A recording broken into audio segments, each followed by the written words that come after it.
Análisis de onda corta. Fabricio Estrada. Buenas tardes amigos, amigas, soy Fabricio Estrada. Estoy tratando de abordar un tema esta tarde respecto al bilingüismo, o en todo caso, cómo sería que el bilingüismo, es decir, la educación bilingüe como acto oficial del Estado, afecta o no a la educación de nuestros hijos. En Puerto Rico sabemos muy bien de que en 1898 fue invadida por Estados Unidos y fue tomada como un protectorado, como un territorio, ¿no? En los primeros años de colonia se intentó dar el giro del español, obligar a dar el giro del español al inglés, y la población simplemente lo rechazó en mil actitudes y en mil hechos, porque la cultura española, el orgullo por la cultura española fue y sigue siendo en muchos casos muy marcado. Pues la población se negó a aceptar esa imposición. Incluso hay cuentos muy conocidos dentro de Puerto Rico de ese rechazo, como es el caso del Santa Claus que llega al aula de clases, al salón de clases, y si quieren imponerle el Santa Claus en lugar de los 3 Reyes Magos. Obviamente los 3 Reyes Magos es una fecha predilecta, el 6 de enero en Puerto Rico, por el asunto de que reafirma sus raíces hispanoparlantes o tradición hispana. A las autoridades de la colonia, nueva colonia obviamente, no les interesaba seguir estimulando la celebración por los Reyes Magos para quitar cualquier vinculación con monarquía, ¿verdad? Que esencialmente había sido la derrota de la corona española. Quisieron abolir el 6 de enero y no les funcionó. Al contrario, la población puertorriqueña se asentó y consolidó la fecha del 6 de enero como acto de resistencia cultural y tradicional ante el intento de imposición del inglés y del Santa Claus. Esa es una de las formas para que veamos cómo culturalmente la cultura queriendo imponerse sucede en este tipo de casos, ¿verdad? Pero resulta que han pasado más de 125 años, 124 años aproximadamente, desde aquella invasión, y en la cual Puerto Rico se atravesó un sinfín de mecanismos para castrar culturalmente, para expandir culturalmente. Es un tira y encoge para asentar el dominio hegemónico de la metrópoli sobre Puerto Rico. Hablo de esto porque actualmente es muy natural escuchar en las universidades, por ejemplo, o en las high schools, a los alumnos, alumnas, hablando en inglés, haciendo lo que la profesora Lidia Marte en la UPR le llama el code switching, o el cambio de código, ¿no? Es más, en la universidad muchos y muchas maestras alientan el code switching, es decir, hablar español y hablar inglés independientemente cómo salga la capacidad de expresión. Dado que los alumnos se educan desde bilingüe, desde la preescuela, ¿no? Desde el kinder, en muchos aspectos, las privadas, pues obviamente es más fuerte esto, es mucho más fuerte, pero también en la escuela pública se enseña fuertemente el inglés. Contrario a nuestros países en Centroamérica, en la mayoría de países de Centroamérica se enseña inglés en el ciclo común, pero someramente, ¿no? Y eso en la escuela pública, pero sabemos que existe la escuela bilingüe y las que son estrictamente las escuelas privadas. Estas escuelas privadas tienen una gran diferencia con la puertorriqueña, porque en Honduras y como en otros países de Centroamérica, estudiar en una bilingüe significa empezar en agosto las clases y terminar, o sea, el periodo inicia en agosto, las vacaciones son en verano, ¿no? Sería en mayo, junio. Eso es en la privada bilingüe, y en lo público, en la escuela pública, es de febrero a noviembre las clases continuas, y las vacaciones son noviembre, diciembre, enero, ¿no? Pues bien, esta separación de hecho creó en Honduras una separación cultural en muchos aspectos y ahondó una escisión cultural y de consolidación identitaria que ha causado muchos resquemores y en realidad mucha controversia respecto a qué se enseña en lo bilingüe, porque se enseña historia de Estados Unidos. Obviamente en Puerto Rico es ya oficialmente fue un país invadido con una imposición colonial en la cual se enseña la cultura y la historia de la metrópoli como un acto de avasallaje producto de una invasión militar. En Honduras tenemos una invasión militar y un avasallaje, se ha hecho de otras formas.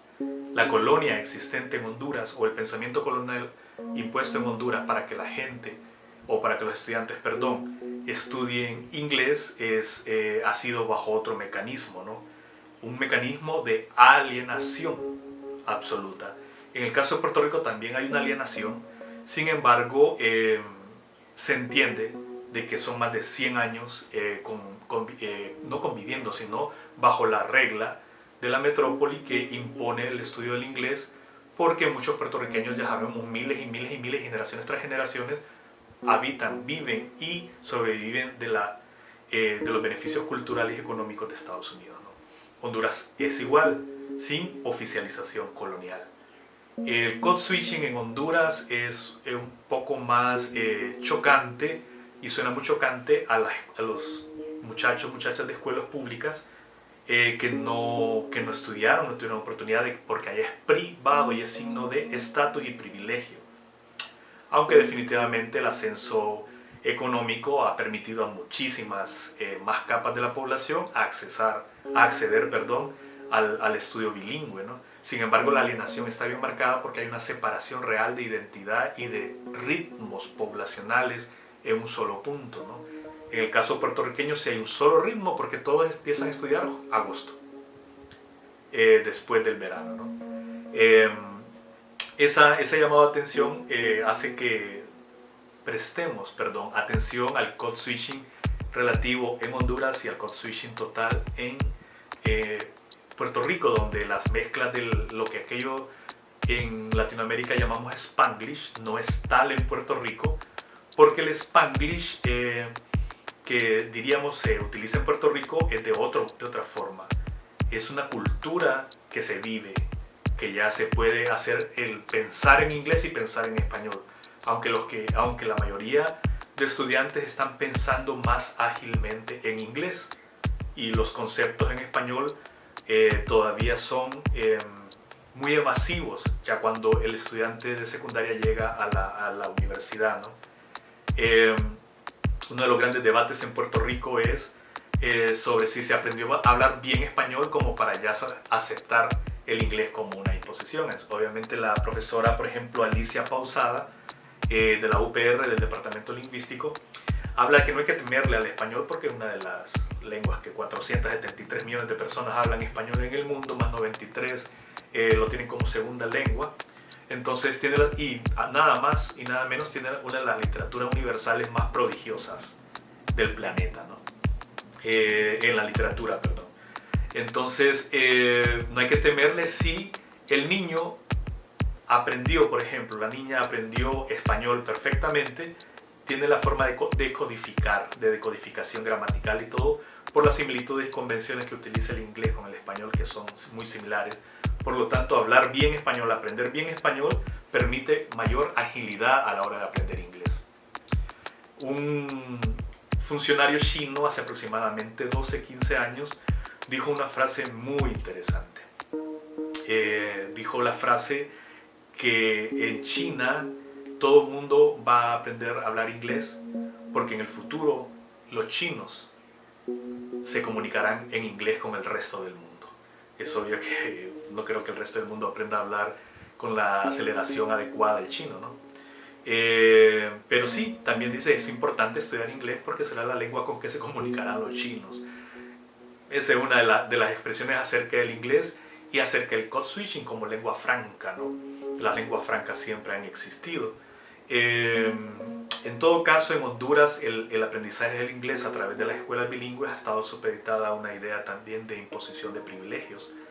Y ese es el punto, aunque eso dio como resultado que Honduras sea uno de los países con mayor escolarización en inglés en Centroamérica y con mayores hablantes de inglés en Centroamérica.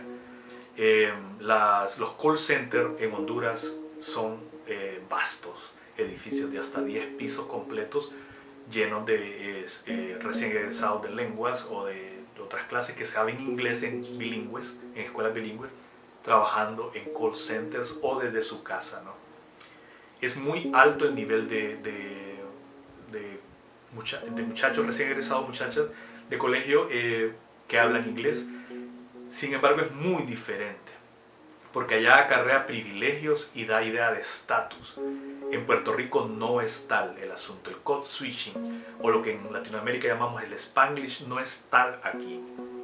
Uno de los mayores impulsadores de este code switching es la cultura newyoricana. Los puertorriqueños que vivieron en Nueva York, y que desde Nueva York irradiaron una nueva cultura mezclada, que lo vemos muy bien en West Side Story, ¿no? La película. Pero sobre todo el poeta Pedro Pietri, con su obituario puertorriqueño y su otra poesía, cuando ya vino a hacer slam prácticamente aquí a Puerto Rico en los años 70, pues fue en principio un escándalo para el Ateneo puertorriqueño, donde se presentó por primera vez, y causó una sensación que fue desarrollándose mucho más hasta la fecha, donde la poesía, por ejemplo, una de las áreas más sensibles de la literatura, de la expresión, se comunica en code switching sin ningún recato y sin ningún miedo a las ideas de enajenación o de ideológicas, como también apunta la profesora Alicia Pausela, que ha sido más un problema ideológico el asunto de la aceptación o no del code switching, o sea, el cambio de código en cualquier momento. Quería abordar este tema porque me parece súper interesante y es muy interesante de saber dónde es tomado como un arma ideológica la cultura bilingüe y dónde es tomada como un acto de liberación.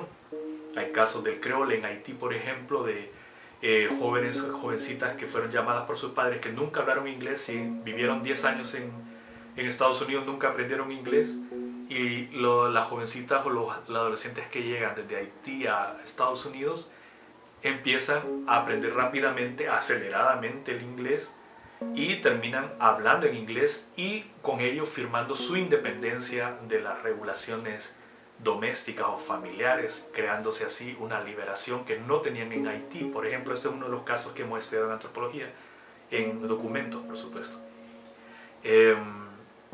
Esa liberación fue vital para entender el nuevo código de los haitianos en Estados Unidos, ya separados de la cultura madre o de las imposiciones de la cultura madre, porque también la lengua transmite todos los valores de esa cultura, en este caso patriarcales muy fuertes, a través del creole, que fue el caso que nosotros estudiamos. Bueno, los dejo, soy Fabricio Estrada, espero que en Análisis de Onda Corta les esté dando herramientas para investigar aún más sobre la cultura, sobre la política y sobre todos los elementos anímicos que la sociopolítica impone a nuestra humanidad. Nos estamos viendo.